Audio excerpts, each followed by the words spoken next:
제가 많은 사람들과 상담을 하고 대화를 나누다 보면 힘들지 않은 사람, 또 가슴 아프지 않은 사람이 없는 것 같아요. 우리가 살다 보면 하나님 저한테 왜 이러세요? 제게 너무하신 거 아니에요? 예, 그런 탄식과 원망, 또 때로는 분노, 그런 절규가 쏟아져 나올 때가 있습니다. 우리가 참 요즘 어려운 시절들을 지내오면서 부양해야 할 가족이 있는데 직장을 잃은 경우나, 또 대출 받아가지고 조그만 가게라도 하나 열었는데 빚만 쌓이고 문을 닫은 지 오래고, 또 평생 모은 재산을 한순간에 보이스피싱이라든지 이런 사기꾼들에게 잃고 화병에 쓰러진 그런 가장, 집 나간 자식이 돌아오지 않아서 눈물로 기다리는 엄마, 잘못된 결혼 생활로 정말 지옥 같은 나날들을 보내고 있는 그런 부부들, 또 재수, 삼수 그렇게 했는데 성적은 나오지 않고, 또 남들은 부동산이니 주식이니 그런 걸로 벼락부자가 되었다고 하는데 나는 하루아침에 벼락거지가 된 것 같고, 근데 사실 돈이야 있다고도 없고 없다가도 있고 하니까 돈은 그렇다 치더라도 건강을 잃어버리거나 사랑하는 사람을 잃게 되면 많은 경우에 참 삶의 희망이 없어지게 되죠. 더 이상 살고 싶은 마음 자체가 없어지는 경우들이 많죠. 그러면서 짜증과 우울과 분노와 그런 복합적인 감정들이 막 일어나면서 미친 듯이 소리 지르고 싶기도 하고, 또 차라리 미쳐버리면 좋겠다는 그런 생각이 들 때도 있고, 아니면 완전히 무기력감에 빠져서 그냥 정말 넋을 놓고 사는 그런 사람들도 있죠. 돈이 없는 사람들은 돈만 있으면 뭐든 될 것 같고, 건강 잃은 사람은 건강만 있으면 내가 이제 주님 뜻대로 살겠다 그렇게 결심하기도 하고, 사람들에게 상처받은 사람은 정말 나를 사랑해주는 누군가 있으면 다 해결될 것 같은 그런 욕구들을 가지고 삽니다. 우리가 사는 이 세상이 결코 쉽지가 않아요. 이 세상을 살아가는 게 힘듦을 넘어서 참 괴롭습니다. 죽을 수만 있다면, 아니 죽어도 된다면 죽고 싶다는 생각이 간절할 때가 많은 경우들이 있어요. 많은 사람들이 어려움을 겪을 때 모두가 그런 건 아니겠지만 나의 욕심, 자기 욕심이 잉태해가지고 자초한 어려움들이 사실 많거든요. 또 사실 내가 그렇게 원하지도 않았고 내가 그걸 계획하지도 않았는데, 그런데 그렇게 할 수밖에 없고 또 그렇게 살 수밖에 없는 그런 곤란한 경우도 종종 있습니다. 또 정말 자기 욕망으로 일을 벌렸어요. 이렇게 저렇게 계속 벌렸는데 그거 잘못되면 누구 원망해요? 하나님 원망해요. 그러다가 계속 안 되고 너무 일이 꼬이면 어떻게 합니까? 그냥 하나님께 반항하는 마음에 될 대로 되라지 하면서 그냥 죄에 죄를 더 쌓아 올리고, 근데 그렇게 하면 할수록 정말 하나님께 반항하고 더 멀리 떠나가면 갈수록 어때요? 남는 것은 깊은 허무와 죄책감이 더 깊어질 뿐이죠. 많은 사람들이 내가 돌아가고 싶은데, 돌이키고 싶은데 너무 멀리 온 것 같다라는 그런 생각에 정신적인, 영적인 방황이 계속 진행이 되죠. 사실 저도 가끔은 좀 우울하고 좀 짜증스럽고 일들이 막 꼬이고 안 되고 사람들이 욕하고 그럴 때 좀 그런 감정이 생기기도 합니다. 항상 부름받아 나서니 어디든지 가오리다 그러면서 항상 용기가 백배하고 이렇게 충만해가지고 어떻게 맨날 그렇게 살겠습니까? 조금 마음에 우리의 감정이 좀 요동하기도 하죠. 좀 우울감이 생기기도 하죠. 그럴 땐 무슨 기분 들어요? 죽고 싶다 그거는 아니지만 그럴 때 정말 이 속세를 떠나서 저기 깊은 산 속에 좀 들어갔으면 좋겠다. 다 잊어버리고 예.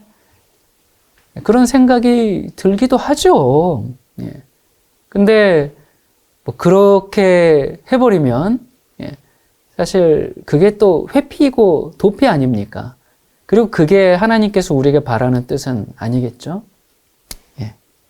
이게 이렇게 우리가 이 세상 살아가면서 괴로운 일들이 많은 우리들에게 필요한 게 뭘까요? 사람들이 부러워하는 좋은 직장 다녀도 건강 잃어버리면 괴로워요. 건강해도 돈 없으면 괴로워요. 건강하고 돈 있는데 자식이 속썩이면 괴로워요. 이것저것 다 있어도 사람들과 관계가 틀어지면 괴롭고, 그래서 내 주변에 사람들이 많이 있는 것 같은데 진심으로 마음을 나누는 그런 사람이 없어서 외롭고, 이런 우리들에게 정말 필요한 게 뭘까요? 그건 하늘이 주는 평안일 겁니다. 직장을 잃어도, 사기를 당해도, 건강을 잃어도, 정말 완전히 쪽박을 차도, 자식들이 속썩여도, 사람들이 다 떠나가도 내 마음에 하늘이 준 평안이 가득하다면 뭐 더 부러워할 게 있겠습니까? 세상이 줄 수 없는 것을 가졌는데 그런 사람은 참 복된 인생이 될 겁니다. 자, 그런데 그 평안을 갖기 위해서 우리가 어떻게 해야 할까? 우리가 뭘 어떻게 해야 하늘 평안을 가질 수 있을까요? 나의 전 재산을 다 하나님께 갖다 바치면 하늘 평안을 얻을 수 있을까요? 아니면 내가 정말 뭔가를 정말 열심히 하면 하늘의 평안을 얻을 수 있을까요? 여러분, 그 평안은 우리가 노력해서 받는 것이 아니라 하나님이 주시는 선물이죠. 그것을 우리는 은혜라고 부릅니다. 여러분, 지금은 마지막 때, 종말의 때입니다. 시간이 얼마 남지 않았어요. 이 시대, 이 인류 역사가 끝나기 1시간 전에 하나님께서 특별하게 베푸시는 은혜가 있습니다. 성경에 보면 참 은혜에 대한 이야기들이 많아요. 많은데 우리는 그 은혜를 그냥 거저 받아들이기에는 많은 망설임이 있어요. 왜 그래요? 여러분, 우리가 이 세상 살아갈 때 은혜라는 공식 속에서 살아갑니까? 상사와 또 직원 간에 은혜가 넘칩니까? 예? 어떻습니까? 그렇지가 않죠. 이 세상이 어떤 세상이에요? 비은혜의 세상이거든요. 그러다 보니까 그런 세상에서 살다 보니까 은혜라는 단어가 익숙치가 않아요. 그리고 왠지 좀 유치해 보이기도 해요. 그거는 우리 어렸을 때 그 동화책 속에서나 보는 은혜 갚은 호랑이 그런 거지. 예. 우리는 어렸을 때부터 이러한 정말 냉엄한 현실 세계, 이 비은혜 세계에서 어떻게 해야 성공하는지 그런 법을 배우면서 자랐습니다. 부지런한 새가 모기를 잡는다, 빨리 찾는다. 세상엔 공짜란 없다. 너의 권리를 당연히 주장하라. 네가 돈 낸 만큼 너의 권리를 찾아라. 또 뭐가 있을까요? 우리 이런 공식들 속에서 살아가고 있잖아요. 우리 이런 얘기들을 잘 알아요. 사람들은 이런 공식이 이루어지는 사회가 좋은 사회다, 그렇게 생각합니다. 맞아요. 어떤 의미에서 맞습니다. 사람들은요, 그렇게 엄청나고 대단한 욕심을 가지고 있거나 허황된 꿈을 꾸거나 그러지 않아요. 누구나 그냥 일반적으로 그냥 내가 받아 마땅한 대로 난 받기를 원한다. 나 그 이상도 그 이하도 아니고 내가 그냥 공정한 대우를 난 받기 원합니다. 그거죠. 그걸 요구하는 거죠. 그래서 요즘 우리 사회에 정의, 평등, 공정, 여러분 이런 단어 참 많이 들었죠? 이런 것이 굉장히 민감한 이슈가 되었어요. 그래서 사람들이 뭐라고 합니까? 나한테 더 잘해달라는 거 아닙니다. 나에게 대우를 저 사람보다 더 해달라는 것도 아닙니다. 뭐예요? 최소한 공평하게는 해줘야죠. 그렇습니다. 공평하게 해달라. 공정하게 대우해달라. 그래서 조금만 차별을 느끼면 어떻게 합니까? 차별 느꼈다고 생각하면 고소하거나 머리에 띠를 두르고 거리로 나가서 부르짖거나.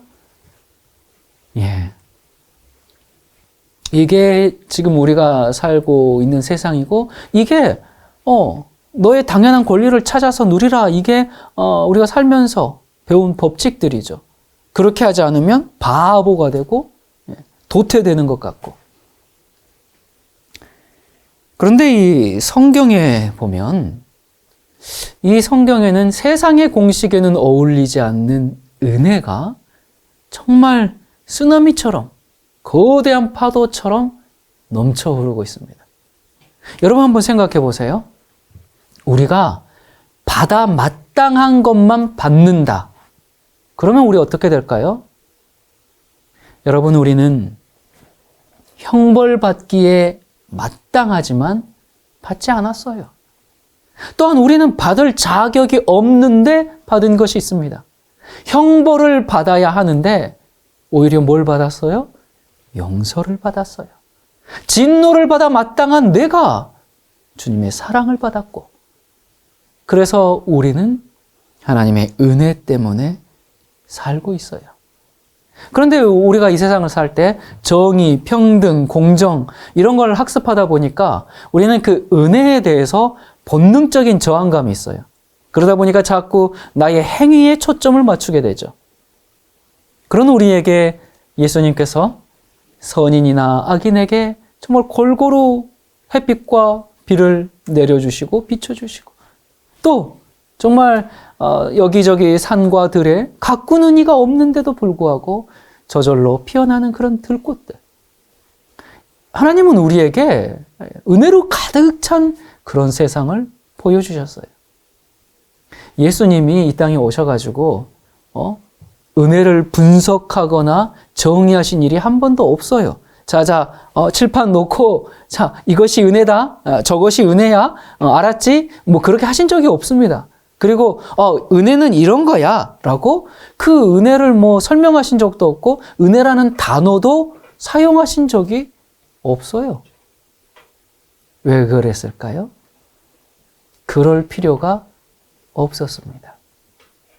왜요? 왜냐하면 그분 자신이 은혜이셨기 때문에 그랬습니다.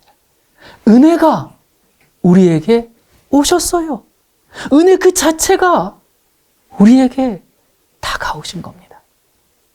그리고 이런 말씀을 통해서 우리에게 은혜를 전해 주십니다. 마태복음 20장은 예언적 의미에서 인류 역사가 끝나기 1시간 전에 부름받아서 일하는 11시 일꾼들에 대한 얘기가 나옵니다. 12시에 종말이 오기 때문에 11시 일꾼들은 종말 직전에 부름을 받은 그런 사람들이에요. 여러분, 이 마태복음 20장 이 본문으로 우리는 이 인류 역사 끝에 살고 있는 마지막 시대의 거룩한 일꾼으로서의 그 사명을 자주 언급했습니다. 우리 교회 이름이, 저희 교회 이름이 이 본문을 모태로 해서 무슨 교회입니까? 11시 교회입니다. 그리고 우리는 이 마지막 시대를 사는 11시 일꾼이다, 이런 말을 많이 합니다. 이 마태복음 20장에서 가져온 표현들이고 단어들입니다. 그래서 마태복음 20장은 우리의 정체성을 담은 그런 말씀입니다. 그런데 사실 11시 일꾼, 이 말 그렇게 멋진 단어가 아닙니다. 이 11시 일꾼이라는 말은 굉장히 애달픈 말입니다. 행복한 단어가 아니에요. 그런데도 불구하고 우리는 스스로를 11시 일꾼이라고 부릅니다. 그들은 어떤 사람들이고 어떤 은혜를 받은 사람들인가? 20장 1절부터 7절입니다. 천국은 마치 품꾼을 얻어 포도원에 들여보내려고 이른 아침 우리 시간으로 6시입니다. 오전 6시에 나간 집주인과 같으니 그가 하루 한 데나리온씩 품꾼들과 약속하여 포도원에 들여보내고 제3시 우리 시간으로 오전 9시에 나가보니 장터에 놀고 서 있는 사람들이 또 있는지라 그들에게 이르되 너희도 포도원에 들어가라 내가 너희에게 상당하게 주리라 하니 그들이 가고 제6시와 제9시에 또 나가 그와 같이 하고 제11시 우리 시간으로 오후 5시에 나가보니 서 있는 사람들이 또 있는지라 이르되 너희는 어찌하여 종일토록 놀고 여기 서 있느냐 이르되 우리를 품꾼으로 쓰는 이가 없음이니이다 이르되 너희도 포도원에 들어가라 하니라. 여기 유대 시간으로 11시는 우리 시간으로 오후 5시예요. 자, 여러분 이 장면 보세요. 이 장면이 무슨 장면입니까? 지금 아침 새벽 6시부터 뭐해 가는 거예요? 일꾼들을 모집해서 가는 새벽 인력시장의 모습이죠. 여러분 인력시장 앞에 가보면 길을 길게 이제 줄을 서 있고 사람들이 북적북적해요. 경기가 좋지 않을 때는 여기저기 폐업하고 문 닫고 그러다 보니까 일용직이라도 구하기 위해서 일할 사람들이 막 여기저기서 쏟아오는데 사람이 많고 또 반면에 문 닫은 곳 많으니까 또 일할 장소는 줄어만 가요. 자, 여기 보니까 6시부터 이제 데려가는데 사실 6시부터 모집하는 게 아니라 여러분 인력시장 아침 6시가 마감이거든요. 그래서 몇 시부터 나옵니까? 예, 경쟁 때문에 새벽 4시부터 줄 서는 사람들이 많아요. 저도 새벽 4시부터 신문 배달도 해봤고요. 예, 레스토랑 서빙도 해봤고, 뭐 주유소 주유원도 해봤고, 여러 일들을 해봤어요. 자, 근데 이 새벽에 아무리 일찍 와서 줄을 서도 나이 많은 사람들, 또 왜소한 사람들, 경험 없는 그런 사람들, 이런 사람들은 써주질 않아요. 그래서 경쟁이 밀리거든요. 이런 밀린 사람들은 일 못 나가는 날이 일주일 중에 4일은 됩니다. 근데 인력 모집 마감 시간은 6시예요.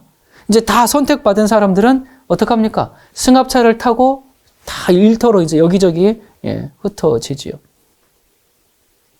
그 남겨진 노동자들이 그래도 자리를 뜨지 못하는 이유는 혹시나 어디 또 누구 펑크 나면 혹시나 선택받을까 하는 그런 미련 때문에 남아있죠. 그래서 보통 오전 9시까지 기다립니다. 그때까지 기다려보다가 이제 더 이상 부름이 없으면 대부분 집으로 돌아가죠. 오전 9시는 유대 시간으로 제3시입니다. 자, 그런데 여기 보니까 해가 저물어가는 오후 5시, 유대 시간으로 11시. 여러분 이 시간은 사람 모집하는 시간이 아니라 무슨 시간입니까? 6시 이제 끝나거든요. 근데 5시, 이때는 일이 끝나가는 시간이죠. 그런데도 불구하고 이 몇몇 사람들이 아직도 인력시장 앞에서 서성거리고 있어요. 여러분 한번 생각해 보세요.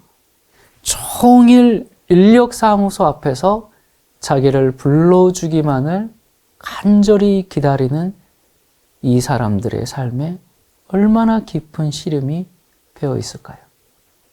대부분 오전 9시에 집에 돌아갔어요. 집에 돌아가서 뭐 TV를 보든지 그냥 뭐 누워 있든지 뭐 많은 사람들이 그렇게 집으로 가죠. 근데 안 가고 희망을 가지고 남아 있었어요. 그러다 보니까 어떤 사람들은 매우 드물지만 난 12시에 불려간 사람도 있었어요.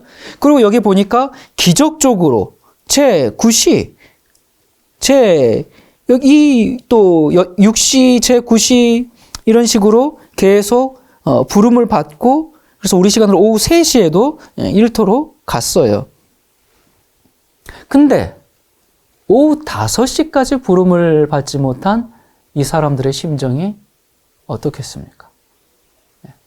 결국 대부분 다 포기하고 이제 한 사람, 두 사람 자리를 뜨는데 이 사람은 차마 돌아갈 수가 없습니다. 왜 돌아갈 수가 없었을까? 그에게 무슨 사정이 있었을까? 아내는 병든 부모님을 간병하고 있지는 않았을까? 아이들은 아빠가 두 손에 먹을 것을 사들고 오기만을 기다리고 있지 않을까? 그래서 집에 갔을 때 아빠 하면서 달려나올 그 아이들에게 과자 봉지 하나라도 내놔야 할 그런 가장들 아니겠습니까? 근데 빈손으로 어떻게 돌아가겠습니까? 그렇게 집에 들어갔는데 흔들리는 가족들의 눈동자를 어떻게 보겠습니까? 차마 집에 갈 수가 없어요. 오늘도 빈손으로 들어가면 아이들이 굶어야 한다는 그 절박함에 모두가 떠나버린 그 자리에 여전히 남아있죠. 이게 11시 일꾼입니다. 여러분, 이 사람들 왜 부름받지 못했어요? 능력 없거든요. 잘 나가는 사람들 아니거든요. 외면당한 사람들이거든요. 돈 없는 사람들, 결혼에 실패한 사람들, 사업에 실패한 사람들, 상처 많은 사람들, 나이 많아서 무시당하는 사람들이 11시 일꾼들입니다. 저희 가족 얘기를 해서 조금 죄송합니다만, 이제 저희 아내는, 이른 아침 6시, 첫 일꾼으로 부름받을 만한 그런 재주꾼입니다. 손도 빠르고요. 일도 잘해요. 김장할 때도 다른 사람 배추 한 포기 양념 바르고 있을 때 벌써 혼자서 3포기는 끝내버렸습니다. 이런 사람 주인이 좋아하겠죠? 1순위로 그냥 아침 6시에 데려가 버립니다. 근데 저는 굉장히 느려요. 그래서 저희 아내가 여보 이것 좀 해줘요 이렇게 이제 얘기하면 제가 이제 알았다고 하고 조금 이따 가보면 아니 제가 갈 때까지 기다리지 않고 본인이 그냥 저한테 해달라고 해놓고는 본인이 다 해버렸어요. 저는 조금 좀 느릿느릿하고요. 아내는 굉장히 잽쌉니다. 어쩜 이렇게 서로 다른 사람이 만나는지 모르겠어요. 제가 그렇게 게으른 사람은 아니거든요. 저는 거의 평생을 새벽형 인간이고 부지런합니다. 근데 일하는 게 느려요. 일 느릴 뿐만 아니라 좀 잘 못해요. 뭐 하나 할 때도 생각이 많아가지고 이걸 이렇게 해야 되나 저렇게 해야 되나 그 생각하다가 일하는 작업 시간의 반은 그 생각으로 보내버리기 때문에 느려요. 제가 이걸 시골에 살면서 사실 이것저것 바깥일 할 게 너무너무 많거든요. 근데 시골에 산 지 지금 15년 이상 되어 가는데도 너무 아직도 어려워요. 그냥 하나하나가 다 어려워요. 그래서 이제 조그만 텃밭에 울타리를 쳐야 하는데 내년에 좀 쳐볼까 하는데 이거 보면 동네 할머니들도 아주 그냥 깔끔하고 정갈하게 아주 쉽게 할머니들이 혼자서 너무 멋지게 잘 이렇게 울타리를 치는데 저는 엄두가 안 나서 못하고 있어요.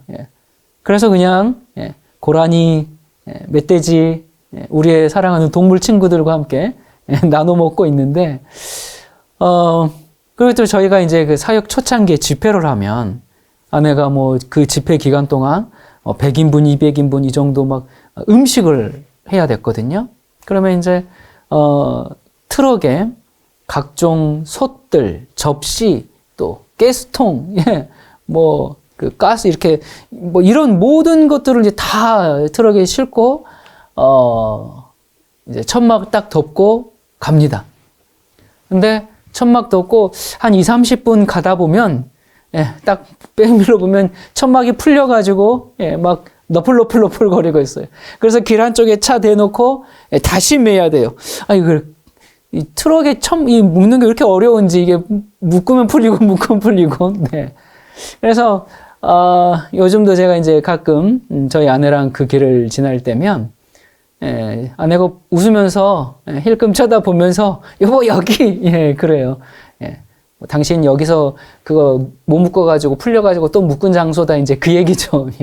15년이나 지난 일을 가끔씩 이렇게 그 지나갈 때마다 뜨끔뜨끔 하거든요. 그 길 지날 때마다. 근데 그래도 좋은 추억으로 남아 있어요.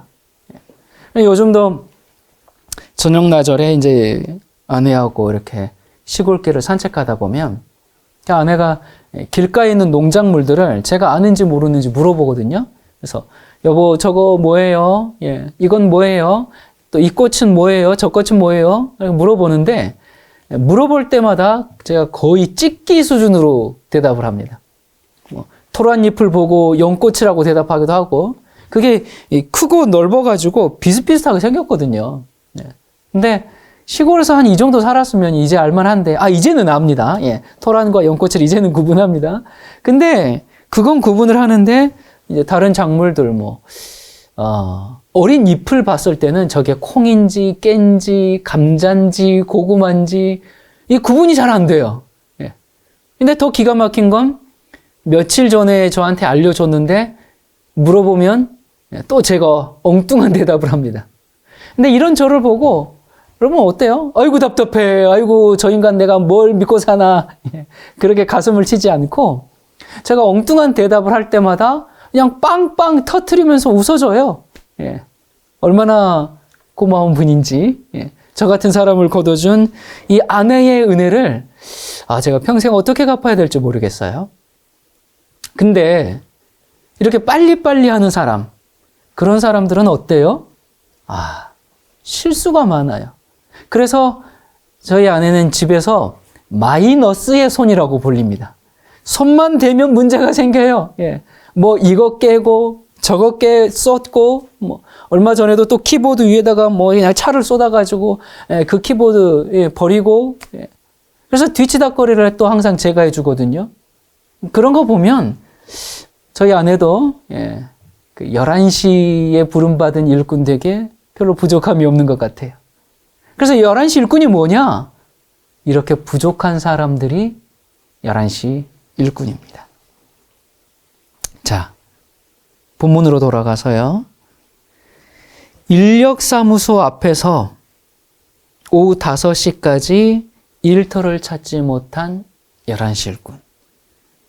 다른 사람들은 열심히 하루 일을 하고 이제 마쳐가는 그 시간인데 이 사람은 아직 시작조차 못했어요. 왜요? 부르는 사람이 없으니까. 그래서 차마 빈손으로 돌아갈 걸 생각하니 벌써 눈물이 쏟아지는 그런 사람들. 여러분, 우리가 이 11시 인생을 사는 사람들이 참 많아요. 자랑할 것이 없는 사람들. 부끄러운 것이 더 많은 사람들. 상처와 얼룩뿐인 지나온 인생들. 부모에게 버림받고 시설에서 자란 사람들. 대인 기피증에 몇 개월, 몇 년 동안 말을 안 하고 살아서 어떻게 말해야 할지 말하는 법을 잊어버린 사람들. 또 자기만 바라보고 있는 그런 가족들이 있기 때문에 절망하고 싶어도 절망해서는 안 되는 사람들. 악착같이 살아내야 하는 사람들. 여러분, 이들은 게으르거나 불성실한 사람들이 아니에요. 이들에게 오후 5시는 어떤 시간일까요? 누가 봐도 포기해야 될 상황이고 아무런 희망이 없습니다. 그들은 부르짖어요. 우리를 품꾼으로 쓰는 이가 없음이니이다. 하나님 살아 계신가요? 왜 제게 대답하지 않으시나요? 하나님, 정말 저한테 왜 이러시는 거예요? 여러분, 우리 인생에 11시가 올 때가 있습니다. 생각지 못했던 어려움들이 몰려올 때가 있어요. 가족들이 교통사고 당했는데 나만 살았어. 11시만큼이나 막다른 곳에 다다를 때가 있습니다.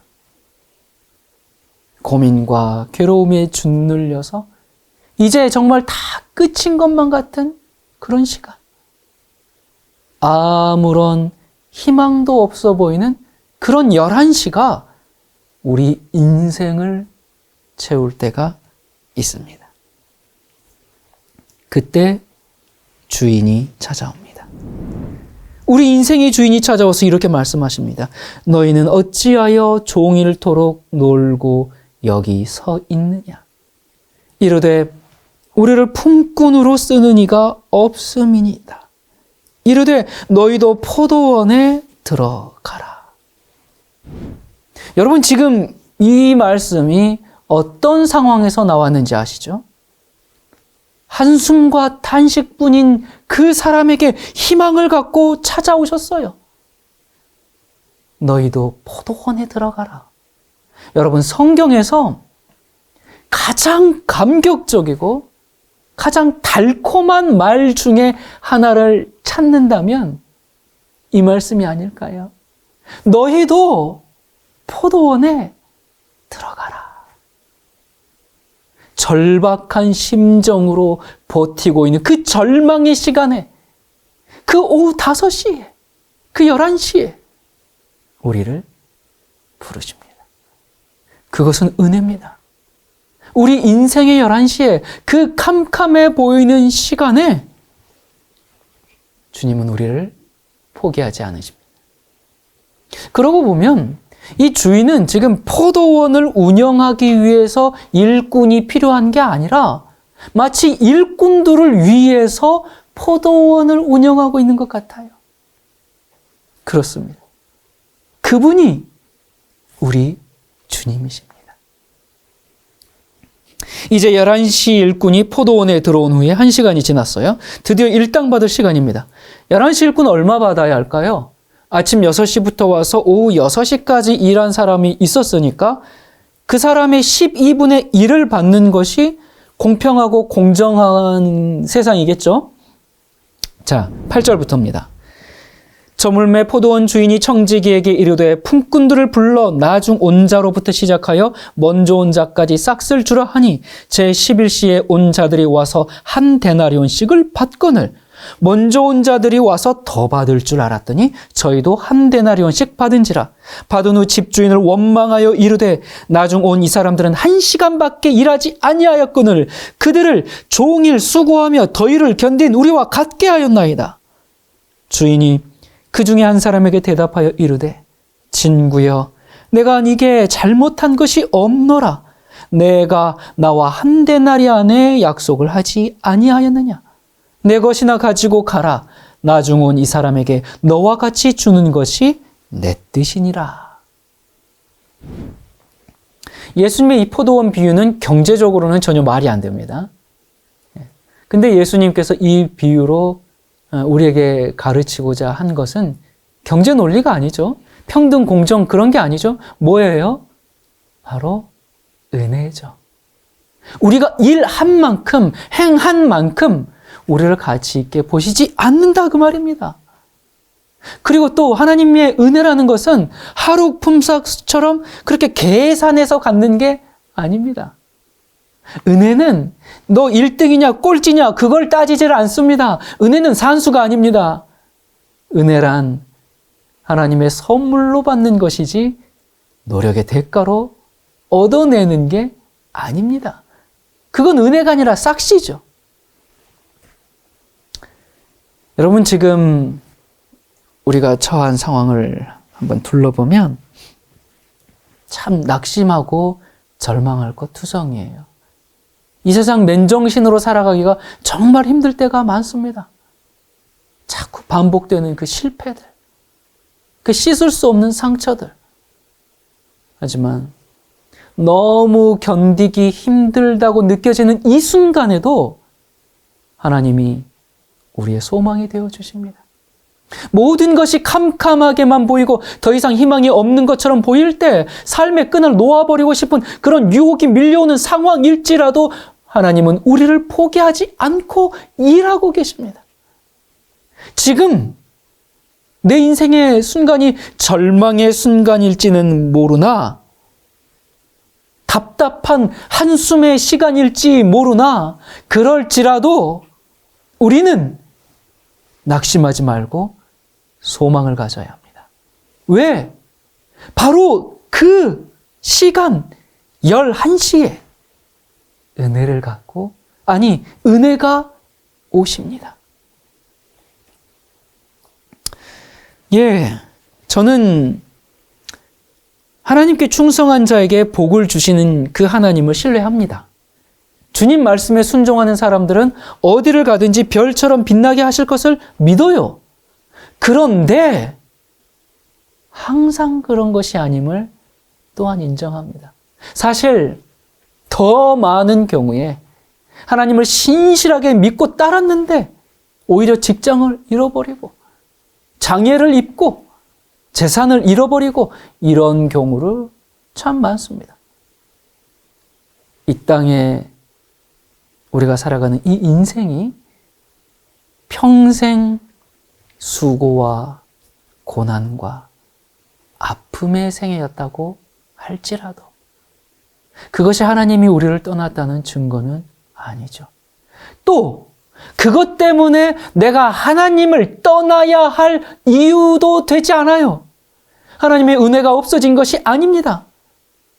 어쩌면 우리가 이 땅의 삶을 다 끝내고 마지막 숨을 거두는 그 순간이 11시일 수 있어요. 내 포도원에 들어오라. 우리가 이 땅에서는 고통의 인생이었지만 어쩌면 우리가 그래야만 구원받았을지 모릅니다. 그래서 우리 마지막 끝까지 하나님의 은혜를 붙잡도록 합시다. 당장 눈에 보이지 않더라도 포기하지 맙시다. 여러분, 우리가 이 세상에 살면서 많은 것을 잃어버릴 수 있어요. 건강, 가정, 직장, 재물, 관계, 평판, 명예, 우리가 다 잃어버렸다 할지라도 아직 하나님을 잃어버리지는 않았습니다. 어떤 사람들은 그래요. 아니요, 저는 하나님을 떠난 지 오래됐어요. 저는 죄를 너무 많이 지었어요. 하나님이 계신 걸 믿지만 하나님은 더 이상 저를 위해서 하실 수 있는 게 없을 거예요. 하나님도 저를 포기하셨을 거예요. 아닙니다. 우리의 유일한 희망은 하나님의 은혜죠. 그 절망의 시간 11시에 은혜가 오십니다. 근데 이 은혜로운 장면에서 예수님은 굳이 먼저 온 일꾼들의 불평불만을 곁들이셨어요. 아니 참 그 해피엔딩으로 너무 감격적으로 그렇게 끝나게 놔두시지 왜 불평하는 일꾼 얘기를 넣었을까요? 왜 그랬을까요? 우리도 그들처럼 될 수 있는 위험이 있기 때문이죠. 이 먼저 온 일꾼들의 문제가 뭡니까? 두 가지가 있어요. 첫 번째, 자기가 받은 은혜를 잊어버렸어요. 은혜를 잊어버리면 먼저 온 일꾼처럼 될 수가 있습니다.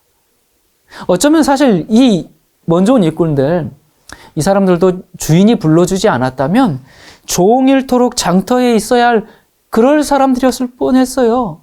그런데 그의 사정을 알아보고 불러줬는데 그 불러주신 은혜를 잊어버렸어요. 그리고 은혜를 잊어버리면 잊어버리는 것으로 끝이 아니고 뭘 하게 되느냐? 자기의 행위를 기억하게 됩니다. 그래서 내가 이만큼 했으니까 나는 마땅히 이만큼 받아야 된다. 그렇게 생각해요. 남들이 자기가 한 것만큼 알아주지 않으면 그냥 분노하고 그리고 하나님의 은혜는 잊혀질지라도 나의 공로는 절대 잊혀져서는 안 돼. 그렇게 여기죠. 참 우리들은 이 부분에 있어서 조심해야 해요. 여러분 우리가 누구라고요? 우리는 11시에 부름받은 일꾼이라는 것을 잊지 말아야 합니다. 우리가 주인을 만남으로 우리 인생의 방황이 끝나지 않았습니까? 여기 종일 일한 일꾼들도 처음 약속대로 받았어요. 주인은 약속 지켰어요. 주인은 그들을 속이지 않았어요. 그런데 왜 불만이 생겼어요? 그 불만의 원인이 바로 은혜 때문이에요. 왜 저 사람들이 나와 동일한 대우를 받아야 해? 자기가 받은 은혜를 잊어버렸죠. 은혜가 익숙해지니까 뭘 잊어버리냐면 감사를 잊어버립니다. 은혜가 익숙해지면 뭘 잊는다고요? 감사를 잊어버리고 감사를 잃어버리게 돼요. 얼마나 큰 비극인지 모릅니다. 여러분 오늘 아침에 일어나시면서 하나님께 감사하셨습니까? 우리의 삶 속에 아직 감사가 있습니까? 진실한 마음으로 주님 감사합니다. 이 상황도 이 형편도 감사합니다. 이 고백이 우리에게 있습니까? 은혜를 잊지 않도록 합시다.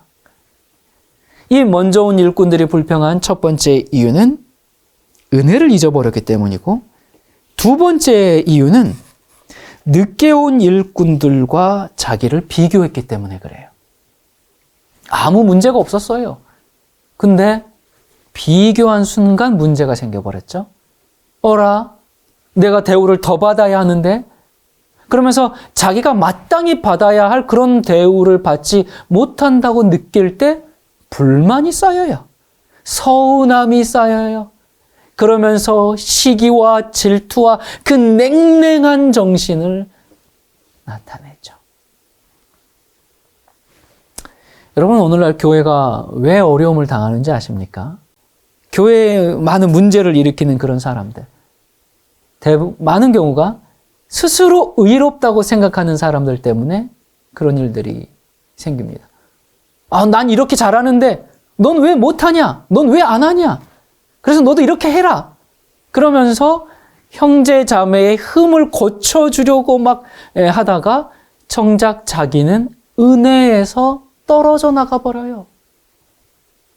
여러분, 왜 자꾸 그 다른 사람의 허물과 잘못이 보일까요? 사실 그 허물과 잘못도 아닌데 자기 눈에 그렇게 보이는 거거든요. 그 왜 그럴까요? 그 이유는 자기가 어떤 죄인인지를 깨닫지 못해서 그렇습니다. 그러다 보니까 자기가 죄인인지를 모르니까 주님께 정말 참으로 용서받은 경험이 없어서 그렇고요. 그런 사람들은 주님의 은혜가 뭔지 몰라서 그렇습니다. 주님의 은혜를 아는 사람이 어떻게 그렇게 할 수 있겠습니까? 여러분, 우리 주변에 그런 사람이 있습니까? 그런 사람을 보면 참 안타깝고 기도가 나와요. 주님, 저 사람이 저러는 것은 아직 주님을 만나지 못해서 그렇습니다. 저 불쌍한 영혼이 꼭 주님을 만날 수 있도록 도와주십시오. 우리 정말 그런 사람 위해서 기도 많이 합시다. 그리고 또 교회에 분란이 생기는 이유는 자기들이 가장 중요한 사람으로 대우받지 못하면 질투하는 그런 사람들 때문에 그래요. 자, 우리는 어떻습니까? 어느 틈엔가 하나님의 은혜는 잊혀지고 나의 어떤 그 수고의 추억만이 생생해지고 있지는 않습니까? 나를 위해서 행하시는 하나님의 은혜는 모래 위에 새겨놓고 내 수고는 돌 위에 깊게 깊게 새겨놓지는 않았나요? 여기 퇴근 1시간을 남겨놓고 11시 일꾼을 부르는 이 은혜로운 장면에서 주님은 먼저 온 자들의 불평을 언급하셨습니다. 왜요? 그렇게 되지 말라고. 다른 사람 쳐다보지 말고 주님이 베푸신 은혜만 기억하라고. 이 세상은 우리에게 쉽지가 않습니다. 시련과 고난의 땅이죠. 그러나 우리의 그 지난 인생을 돌이켜보면 그때는 알지 못했지만 삶의 많은 사건 속에서 하나님의 은혜가 여전히 통치하고 있었음이 보입니다. 우리가 예수님을 처음 영접했을 때도 그때도 은혜가 충만했는데 그 이후에 나그네로 이 땅을 살아가면서 내 신앙 여정 곳곳마다 특별히 그 아픔의 순간, 그 고난의 순간마다 하나님의 은혜는 더욱 깊이 내려왔음을 보게 됩니다. 그 절망의 시간 11시에 우리 인생에 찾아오시는 주인이 계십니다. 11시 일꾼은 해가 저물어가는 그 하루의 끝에 부름을 받았어요. 이것을 하루의 단위가 아닌 인류 역사의 시간표로 보면 지금 우리 어디쯤 와 있는 거예요? 지금 우리가 살고 있는 이 시대는 마지막 시대입니다. 11시의 시대입니다. 유대 시간으로 12시가 되면 일을 마치게 되는 것처럼 우리가 살고 있는 이 시대도 이제 1시간 후면 곧 끝날 11시의 시대입니다. 그날이 얼마 남지 않았습니다. 어떻게 끝납니까? 이 인류의 역사는 예수 그리스도의 재림으로 맞춰지게 돼 있죠. 앞으로 1시간 남았습니다. 1시간을 남겨두고 부름받은 이 일꾼들은 은혜밖에는 내세울 게 없는 사람들이죠.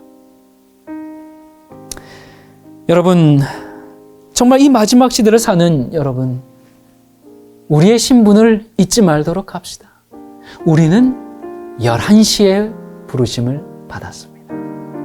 그 시간은 어떤 시간이었어요? 절망과 한숨에 빠져 당장 어떻게 해야 할지 모를 그 답답한 시간이었습니다. 하나님을 떠나서 죄 가운데 방황하면서 더 떨어질 곳이 없는 그런 밑바닥의 시간이었습니다. 그런 인생이 종일 이어지고 있는 그때 주인이 우리를 찾아오셨습니다. 그러므로 어떤 상황에서도 모든 것이 잘못되기로 작정이나 한 것처럼 꼬리에 꼬리를 무는 그런 시련이 올지라도 아직 하나님의 시간은 되지 않았습니다. 아무것도 보이지 않는 그런 순간인 것 같을지라도 하나님의 은혜는 멈추지 않았습니다.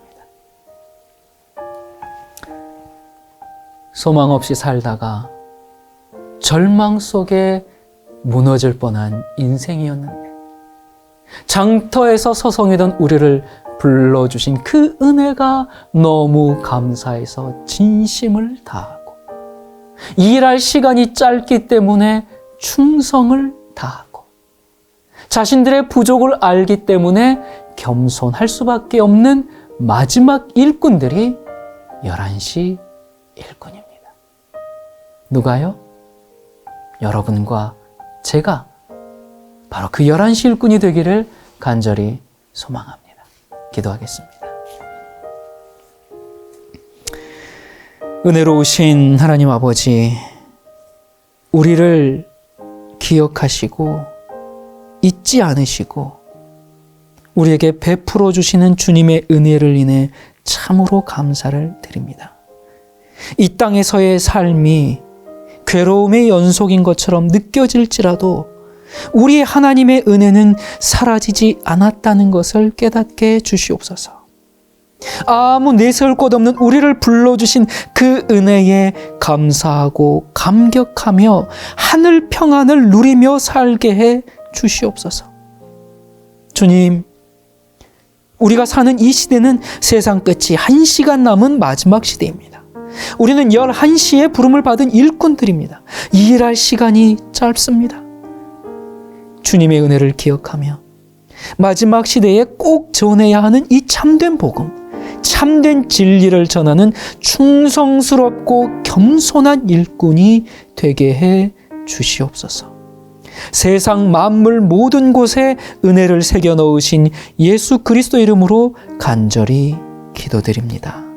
아멘.